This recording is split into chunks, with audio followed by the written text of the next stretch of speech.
ಮುದು ಮನಸ್ಸಿನ ಕಲಿಕೆಗೆ ಸ್ವಾಗತ. ನಾಳೆ ಮ್ಯಾಥ್ಸ್ ಎಕ್ಸಾಮು CBSE ಬೋರ್ಡ್ಗೆ. ಎಲ್ಲ ಭಯಲ್ಲೂ ಒಂದೇ ಮಾತು, ನಾಳೆ ಮ್ಯಾಥ್ಸು ನಂಗೆ ಭಯ ಆಗ್ತದೆ, ನಂಗೆ ಮ್ಯಾಥ್ಸು ಗೊತ್ತಾಗ್ತಾ ಇಲ್ಲ, ಓದಿದೀನಿ ಮರ್ತೋಗ್ತದೆ ಅಂತ ಏನು ಯೋಚನೆ ಮಾಡ್ಕೊಳ್ಳೋ ಅವಶ್ಯಕತೆ ಇಲ್ಲ. ಒಂದು ಸಣ್ಣದಾಗಿ ಹೇಳ್ತೀನಿ.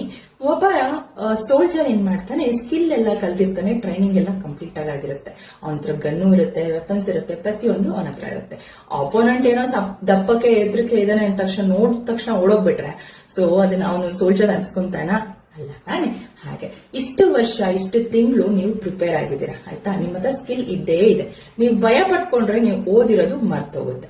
ಸಣ್ಣ ಸಣ್ಣ ಟಿಪ್ಸ್ ಕೊಡ್ತೀನಿ ಎಕ್ಸಾಮಿನೇಷನ್ ಪರ್ಪಸ್ಗೆ, ಅದನ್ನ ಫಾಲೋ ಮಾಡಿ ಸಾಕು. ಫಸ್ಟ್, ನಿಮಗಿಂತ ಸ್ಟ್ರಾಂಗು, ನಿಮಗಿಂತ ಕಾನ್ಫಿಡೆಂಟ್ ಯಾವುದು ಇಲ್ಲ. Maths is just a subject ಅಷ್ಟೇ, ಅದು ನಿಮ್ ಲೈಫ್ ನ ಡಿಫೈನ್ ಮಾಡಲ್ಲ. ಅದಕ್ಕೆ ನೀವು ಹೆದರ್ಕೊಳ್ಳೋ ಅವಶ್ಯಕತೆ ಇಲ್ಲ. ಬಟ್ ಫೋಕಸ್ಡ್ ಆಗಿ ಎಕ್ಸಾಮ್ ಬರಿಬೇಕು, ಆಯ್ತಾ? ಆಮೇಲೆ ಪೇಪರ್ ಕೊಡ್ತಾರಲ್ವಾ, 15 ಮಿನಿಟ್ಸ್ ಕ್ವಶನ್ ಓದಕ್ಕೆ ಟೈಮ್ ಕೊಡ್ತಾರೆ. ಸೊ ಯಾವುದೇ ಎಕ್ಸಾಮ್ ಆದ್ರೂ 15 ಮಿನಿಟ್ಸ್ ಕುತ್ಕೊಂಡು ಕ್ವಶನ್ ಓದಿ.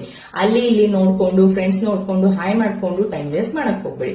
ಫಸ್ಟ್ ಏನ್ ಮಾಡ್ಬೇಕು, ಕ್ವಶನ್ ಪೇಪರ್ ನ ಫ್ರಂಟ್ ಇಂದ ಲಾಸ್ಟ್ ವರೆಗೂ, ಒಂದೇ ಕ್ವಶನ್ ಇಂದ 50 ಕ್ವಶನ್, ಅರೌಂಡ್ 45-50 ಕ್ವಶನ್ಸ್ ಇರುತ್ತೆ, ಅಲ್ಲಿ ಕ್ವಶನ್ಸ್ ವರೆಗೂ ಓದಿ. ಸೊ ಅದಾದ್ಮೇಲೆ ಏನ್ ಮಾಡಿ, ಮತ್ತೆ 50 ಇಂದ ಫಸ್ಟ್ ಕ್ವಶನ್ ವರೆಗೂ ಮತ್ತೆ ಓದಕ್ ಶುರು ಮಾಡಿ. ಆಮೇಲೆ ಕ್ವಶನ್ ಪೇಪರ್ ಎಲ್ಲ ಆದ್ಮೇಲೆ ಆನ್ಸರ್ ಸ್ಟಾರ್ಟ್ ಮಾಡ್ತಿರಲ್ವಾ, ಸ್ಟಾರ್ಟ್ ಮಾಡಿದಾಗ 5 ಮಾರ್ಕ್ಸ್ ಕ್ವಶನ್ ಇಂದ ಸ್ಟಾರ್ಟ್ ಮಾಡಿ ಆನ್ಸರ್ ಮಾಡಕ್ಕೆ. ಯಾಕೆ ಅಂದ್ರೆ 1 ಮಾರ್ಕ್ಸ್ ಕ್ವಶನ್ಸ್ ಅನಾಲಿಟಿಕಲ್ ಥಿಂಕಿಂಗ್ ಜಾಸ್ತಿ ಇರುತ್ತೆ, ಟೈಮ್ ಜಾಸ್ತಿ ಕನ್ಸ್ಯೂಮ್ ಮಾಡುತ್ತೆ. ಸೊ ನೀವು ಇಲ್ಲೇ ಟೈಮ್ ಜಾಸ್ತಿ ಕನ್ಸ್ಯೂಮ್ ಮಾಡ್ಬಿಟ್ರೆ ಲಾಸ್ಟ್ ಅಲ್ಲಿ 5 ಮಾರ್ಕ್ಸ್ ನಿಮಗೆ ಗೊತ್ತಿದ್ರು ಬರ್ಲಿಲ್ಲ ಅಂದ್ರೆ ಮಾರ್ಕ್ಸ್ ಹೋಗುತ್ತೆ. ಅದಕ್ಕೆ ಫಾರ್ ಶೋರ್ ನೀವು ಗೆಸ್ ಮಾಡಿರ್ತೀರಾ, previous year question paper check ಮಾಡಿರ್ತೀರಾ, ಫಾರ್ ಶೋರ್ 5 ಮಾರ್ಕ್ಸ್ ಕ್ವಶನ್ಸ್ ನಿಮಗೆ ಒಂದ್ ಸ್ವಲ್ಪ ಮಟ್ಟಿಗೆ ಗೊತ್ತಿರುತ್ತೆ. ಸೊ 5 ಮಾರ್ಕ್ಸ್ ಕ್ವಶನ್ಸ್ ನ ನೀಟಾಗಿ ಬರೀರಿ. ನೀಟಾಗಿ ಬರೆದು ಆಮೇಲೆ 4 ಮಾರ್ಕ್ಸ್, 3 ಮಾರ್ಕ್ಸ್, 2 ಮಾರ್ಕ್ಸ್, ಲಾಸ್ಟ್ ಗೆ 1 ಮಾರ್ಕ್ ಕ್ವಶನ್ಸ್ ನ ಇಟ್ಕೊಳ್ಳಿ. ಓಕೆನಾ?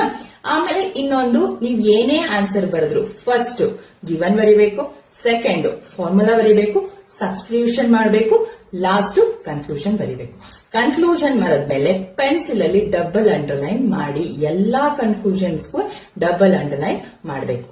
ಅರ್ಥ ಆಯ್ತಾ? ಸೊ ಏನ್ ಮಾಡ್ತೀರಾ, ಫಸ್ಟ್ ಕ್ವಶನ್ ಪೇಪರ್ ನ ಕಂಪ್ಲೀಟ್ ಆಗಿ ಓದ್ತೀರಾ, ಫ್ರಂಟ್ ಇಂದ ಬ್ಯಾಕ್, ಬ್ಯಾಕ್ ಇಂದ ಫ್ರಂಟ್ ಕಂಪ್ಲೀಟ್ ಆಗಿ ಓದ್ತೀರಾ. ಆನ್ಸರ್ ಮಾಡ್ಬೇಕಾದ್ರೆ ಏನ್ ಮಾಡ್ತೀರಾ, ಲೈಕ್ ಲಾಸ್ಟ್ ಕ್ವಶನ್ ಇಂದ ಅಂದ್ರೆ 5 ಮಾರ್ಕ್ಸ್ ಕ್ವಶನ್ ಇಂದ ಆನ್ಸರ್ ಮಾಡ್ಕೊಂಡು ಬರ್ತೀರಾ. ಆಮೇಲೆ ಇನ್ನೇನ್ ಮಾಡ್ತೀರಾ, ಒಂದು ರೂಲ್ ಇದೆ, ಏನು, ಗಿವನ್, ಫಾರ್ಮುಲಾ, ಸಬ್ಸ್ಟಿಟ್ಯೂಷನ್, ಕನ್ಕ್ಲೂಷನ್, ಇದೇ ಮೆಥಡ್ ನ ಫಾಲೋ ಮಾಡ್ತೀರಾ.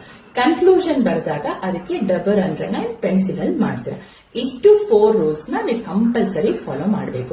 ಆಮೇಲೆ ಇನ್ನೊಂದು ಪಾಯಿಂಟ್ ಬಿಟ್ಟೆ, ಏನಪ್ಪಾ ಅಂದ್ರೆ ಕ್ವೆಶ್ಚನ್ ನಂಬರ್ಸ್ ನ ಪ್ರಾಪರ್ ಆಗಿ ಹಾಕಿ. ಉಲ್ಟಾ ಇಂದ ಬರೀತಿದಾರಲ್ವಾ, ಸೊ 45, 46 ಏನ್ ಕ್ವೆಶನ್ಸ್ ನಂಬರ್ ಇದೆಯೋ ಅದನ್ನ ಕರೆಕ್ಟ್ ಆಗಿ ಬರೀ.